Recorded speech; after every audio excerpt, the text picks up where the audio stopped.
Elias followed its gaze. At the base of the fence, half buried in dust and tangled weeds, was a body.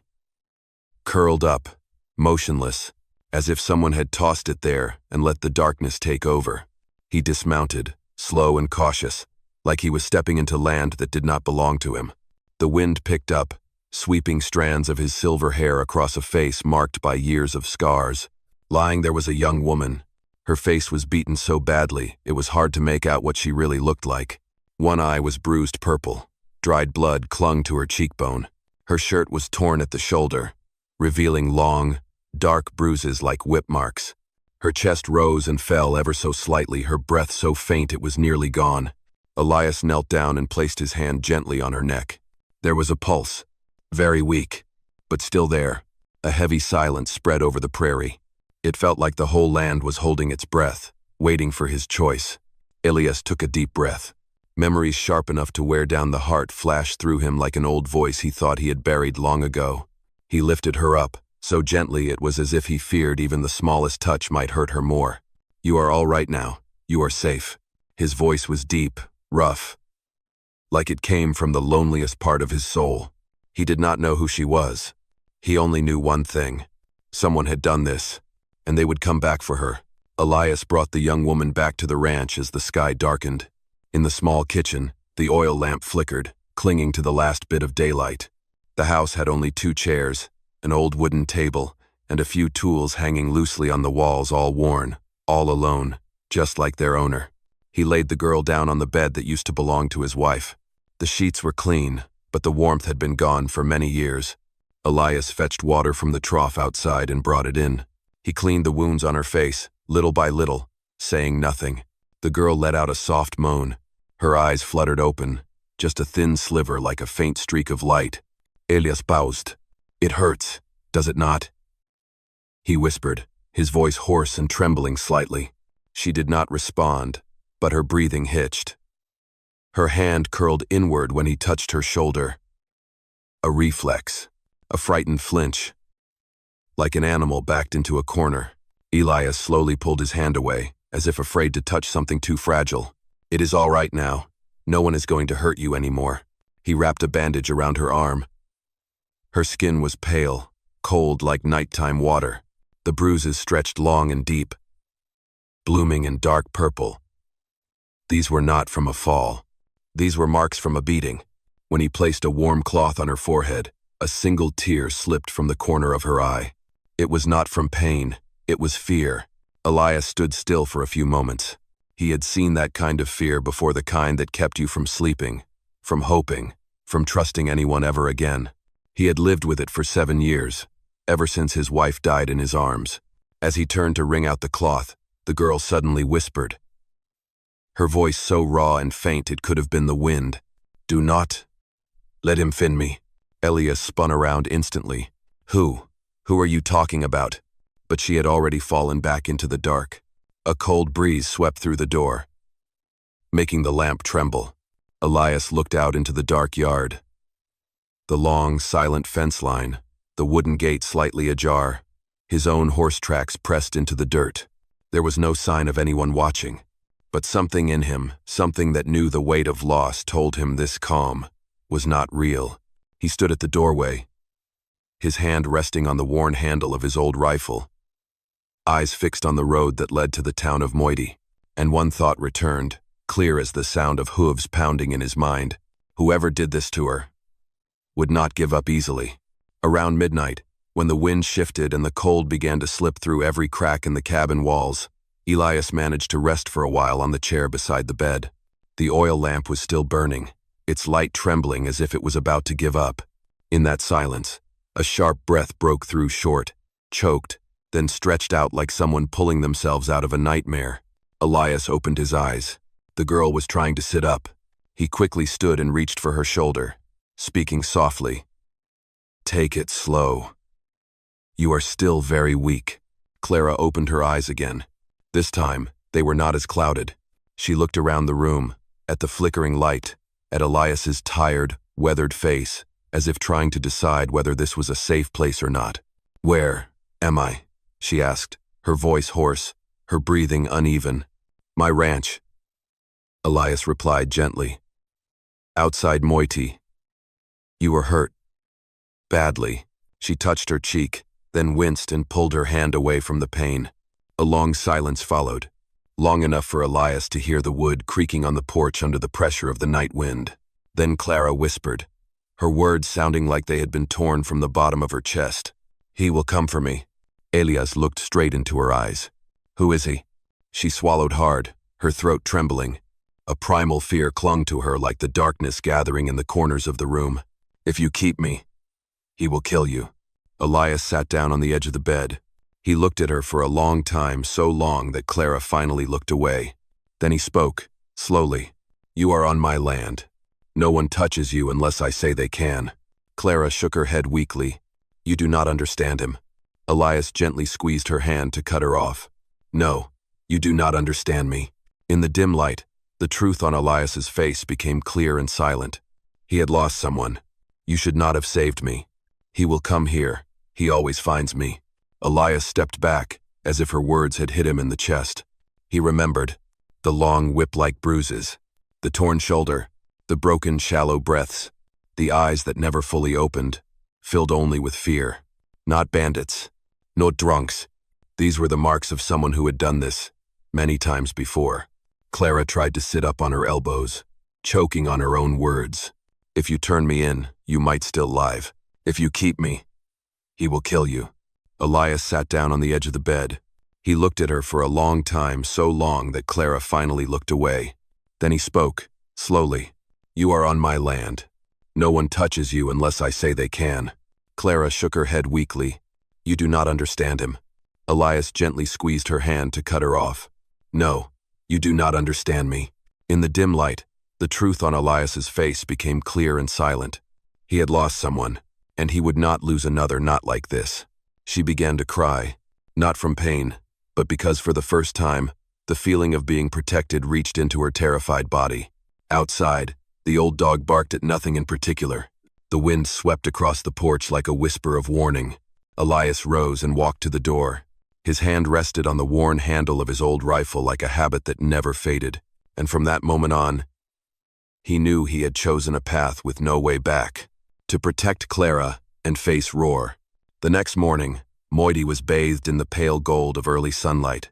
The saloon at the edge of town opened early, and a few men stood on the porch, speaking in hushed tones like they were afraid someone might hear.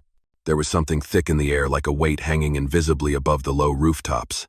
Elias rode into town in complete silence. He wore no hat to shield his face.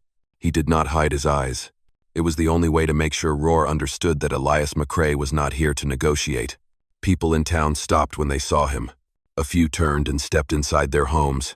An old woman pulled her grandson close to the wall. Everyone knew. Moiti stayed quiet as long as no one crossed Roar.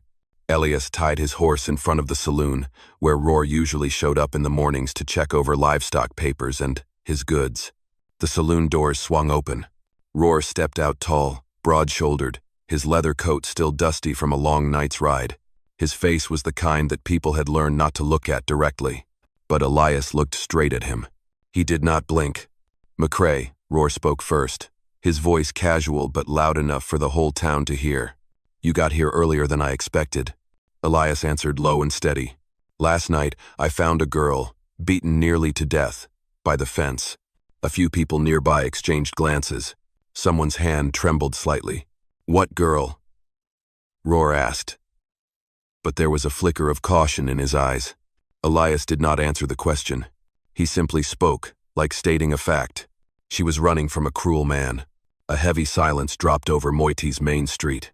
Roar smirked the kind of smirk a wolf gives when it sees the prey still breathing. And who might that be? Maybe I can help you find him. Elias took one step closer, just enough for people to feel the weight of the truth. His name is Roar. The crowd froze. A glass shattered inside the saloon. Roar laughed. A short, dry sound with nothing human in it. What did you just say, McCrae? Elias's face did not change. I said, do not touch her again. No one dared breathe too loud. And who do you think you are to say that to me? Roar growled. Elias answered plainly, the man who has seen what you do. Roar stepped back, just half a step. No one noticed except those standing closest. But Elias did. That was enough. The wicked always recoil when exposed. Roar's hand moved to the grip of his gun. A faint sound, metal brushing against leather. A dangerous motion. But Elias did not draw. He did not even touch the weapon. He simply said, voice low as stone, "If you come for her, remember, I will not stand by." The crowd scattered as if a cold wind had swept through. No one wanted to be between these two men for even a second longer.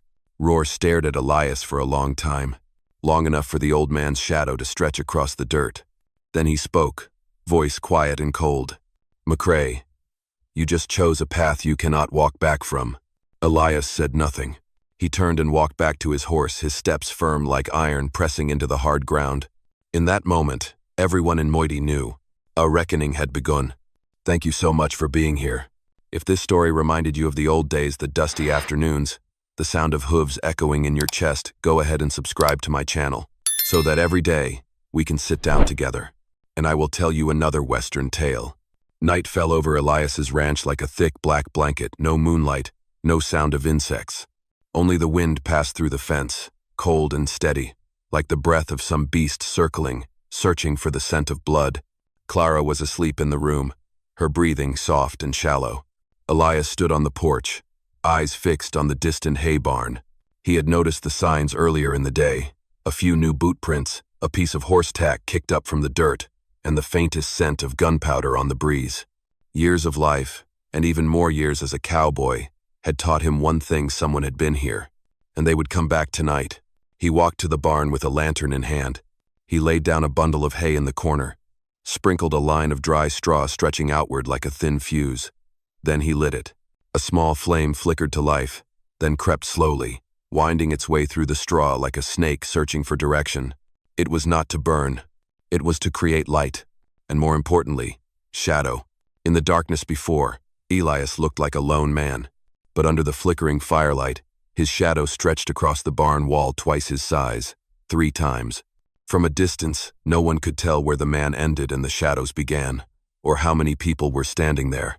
Just then, 3 real shadows appeared at the edge of the fence. They moved without sound, but not beyond the ears of a man who had lived through years of silence and death. Elias did not draw his gun. He just stood there, letting his shadow stretch wide across the ground like a warning. The first man crouched behind a wooden crate. The second crept along the fence line. The third, farthest back, looked like the one who thought things through. Elias raised his gun and fired one shot into the air. The sound cracked through the night, echoed off the far cliffs once, twice, 3 times. The fire grew taller, shadows longer. All 3 men froze, like they were staring down a whole squad waiting in the dark. Elias stepped forward once. His shadow leapt across the wall, tall and wide like the shape of a giant warrior. He spoke not loud, but deep enough to drown out the wind. "You do not have to die here tonight." One of the men's hands shook, his gun wobbling. The second looked between the shadow and the man, unsure which was real. The third cursed under his breath, took a half step back.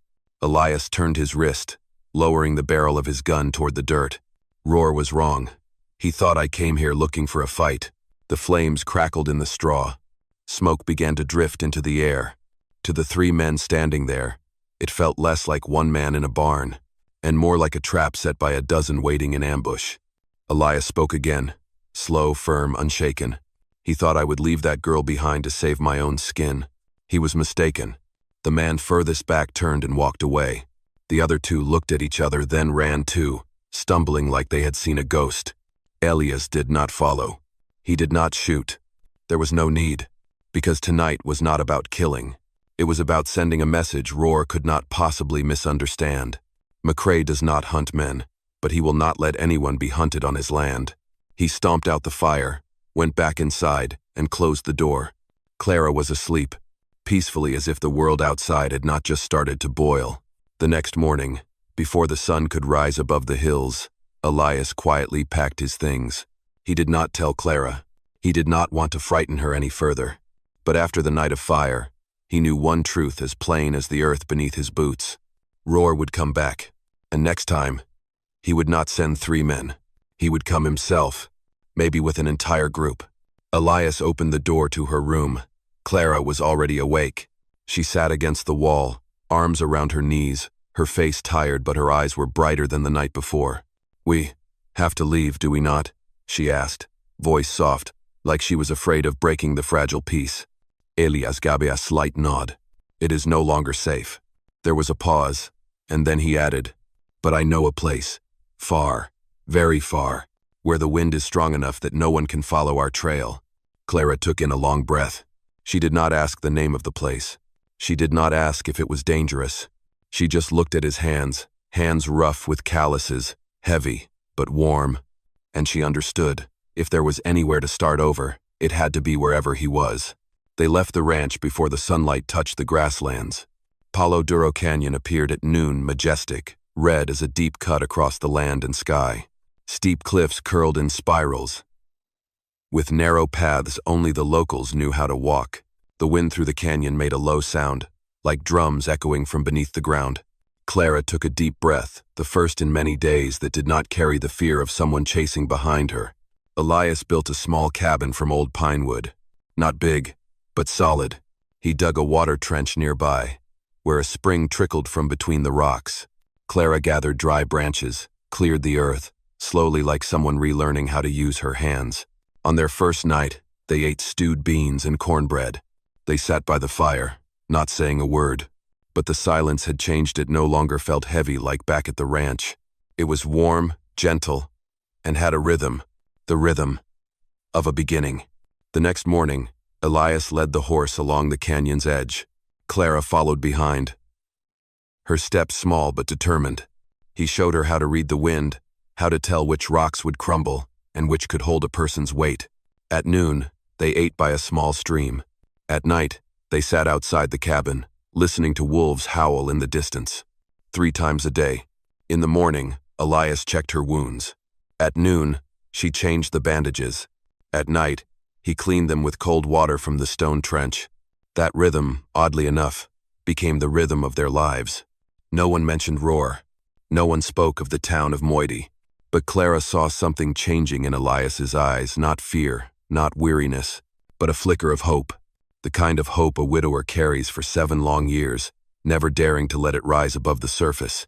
And down in that red canyon, where the wind always shifted and day melted into night like a running stream, they both understood. They were not safe, but they were alive. And that was something Clara had not felt in many years after being treated like nothing more than property. The evening wind swept through the mouth of the canyon. It carried a scent. Elias recognized instantly the smell of horses ridden hard, mixed with gunpowder that had not yet faded. He was carrying water from the stream back to the cabin when the feeling hit him in the back like an invisible hand. Elias set the bucket down and stood still, listening. Then he heard it. 3 hoofbeats, heavy and steady. They were here. Elias took a long breath and called toward the cabin. "Clara, stay inside. Shut the door." His voice was so calm, it scared Clara more than if he had shouted. She stepped out halfway, lips trembling. He is here, is he not?" Elias did not look at her. He did not answer. That silence told her everything she needed to know. He walked to the open stretch of land in front of the cabin. The wind howled through, and the rocks stood tall like ancient warriors guarding the sky. 3 horses came into view around the bend. Roar led the way, his leather coat covered in gold dust, his eyes cold as untamed steel. The 2 men behind him wore the faces of those long used to doing wrong without a second thought. Roar pulled his horse to a stop in front of Elias, his voice echoing off the canyon walls. "You are hiding what belongs to me," Elias replied, his voice low and steady like the ground beneath them. "I saved someone." "I did not hide anything." Roar laughed a crooked, poisonous laugh. "She belongs to me." Elias stepped forward half a pace. "No. People do not belong to anyone." Roar's eyes darkened. "You do not understand, McCrae. I paid for her. I own her." Elias stared directly at him, not with anger, but with pity. "You use money to buy what you think is power, but real power comes from what a man chooses to protect, not what he owns." The 2 men behind Roar moved their hands toward their guns. From the doorway, Clara saw it all. She was trembling, but she did not run. For the first time in years, She wanted to face the past that had once paralyzed her. Roar glanced toward the cabin. She comes out now, or I. Elias cut him off.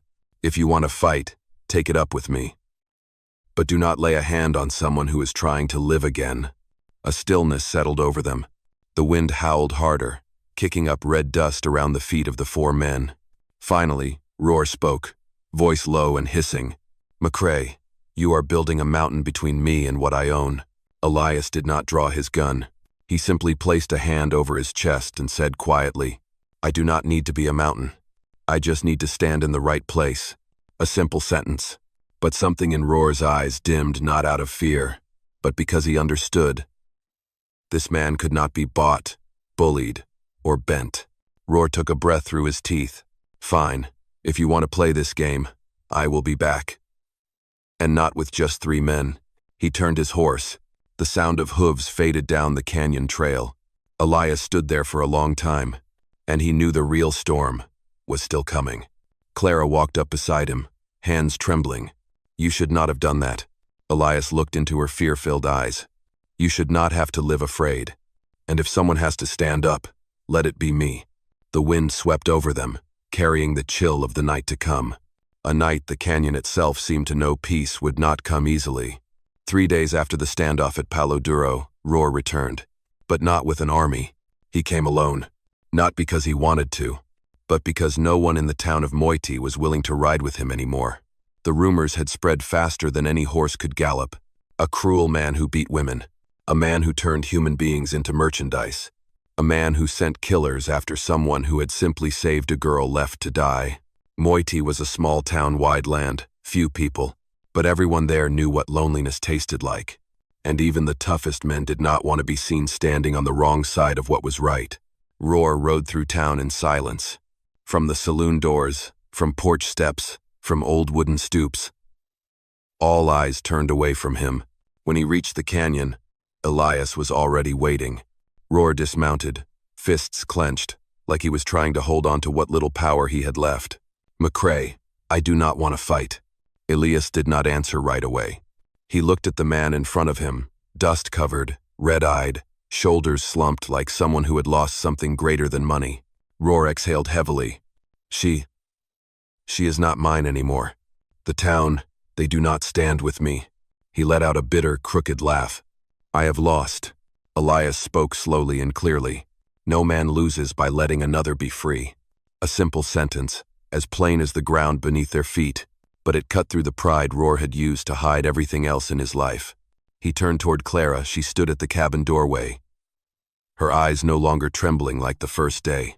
Roar bowed his head. For the first time in his life, "I am sorry." Not a grand apology, but enough to make sure Clara was no longer just something beaten, sold, or discarded. Roar rode away. He did not look back. Like the last shadow of cruelty fading from the valley, Elias stood beside Clara. She asked softly, "Do we have to keep moving now?" Elias shook his head. "No. We stay. This place. This can be home." In the days that followed, women from Moiti began arriving at the canyon.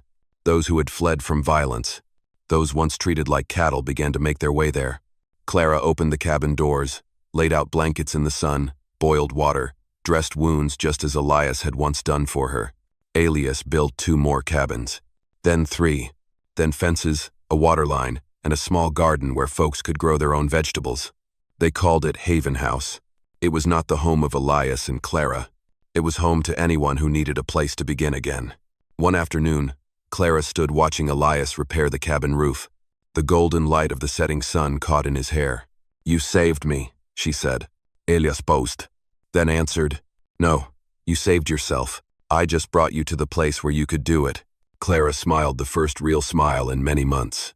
And deep in Palo Duro Canyon, where the red earth meets the vast sky, something quiet was happening. A girl once left to die beside a fence had become the one saving many others. And a cowboy who had lost all hope found meaning again through one small act on a cold and windy afternoon. Dear friends, in the wild lands, one hand reaching out at the right moment can save an entire life. One small act is enough to light up a soul that had nearly gone dark. In a place once ruled by cruelty, kindness is what brings people to their knees. because only the truly brave have the courage to choose, to be kind. And in the end, I just hope that you, wherever you are, will always find happiness and peace. I love you all, my dear audience of Wild West storytelling. Let me know what you thought of this story. Leave a comment down below. Type number 8 if you enjoyed this tale. And do not forget to subscribe to the channel for more thrilling stories from the Wild West.